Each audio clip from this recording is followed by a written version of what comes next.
ನಿಖರವಾಗಿ ಹಾಗೂ ನೈಜ ಸುದ್ದಿಗಳಿಗಾಗಿ ವೀಕ್ಷಿಸಿ ಸತ್ಯ ಸುದ್ದಿ. ನಮಸ್ಕಾರ ವೀಕ್ಷಕರೇ, ಸತ್ಯ ಸುದ್ದಿಯಲ್ಲಿ ನಿಮಗೆ ಸ್ವಾಗತ.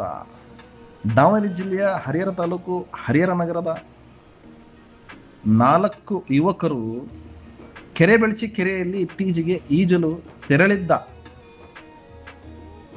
ಯುವಕರು ಇಬ್ಬರು ಯುವಕರು ನೀರು ಪಾಲಾಗಿದ್ದಾರೆ. ಈ ಘಟನೆಯಲ್ಲಿ ಒಂದು ಶವವನ್ನು ಸಿಕ್ಕಿರುತ್ತದೆ, ಒಂದು ಶವವನ್ನು ನಾಪತ್ತೆ ಆಗಿರುತ್ತದೆ.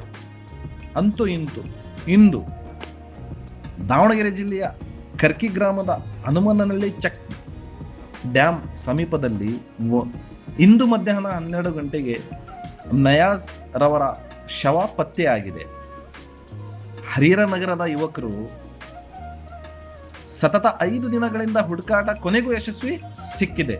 ಹನುಮನಹಳ್ಳಿ ಸಮೀಪದಲ್ಲಿ ಮೃತದೇಹ ಪತ್ತೆಯಾದ ನಂತರ ಸಮಾಜ ಸೇವಕರಾದ ಸೈಯದ್ ಸನಾವುಲ್ಲಾ ಹಾಗೂ ಅಂಜುಮನ್ ಸಂಸ್ಥೆಯ ಆಂಬ್ಯುಲೆನ್ಸ್ ಚಾಲಕರಾದ ತನ್ವೀರ್ ಖಾನ್ ಮೃತ ಶವವನ್ನು ದಾವಣಗೆರೆಯ ಚಿಟ್ಟೇರಿ ಆಸ್ಪತ್ರೆಗೆ ತಂದು ಮುಂದಿನ ಕಾರ್ಯವನ್ನು ಕೈಗೊಂಡಿದ್ದಾರೆ. ವರದಿ ಸೈಯದ್ ಇರ್ಫಾನ್, ಸತ್ಯ ಸುದ್ದಿ ನ್ಯೂಸ್ ಕನ್ನಡ, ದಾವಣಗೆರೆ.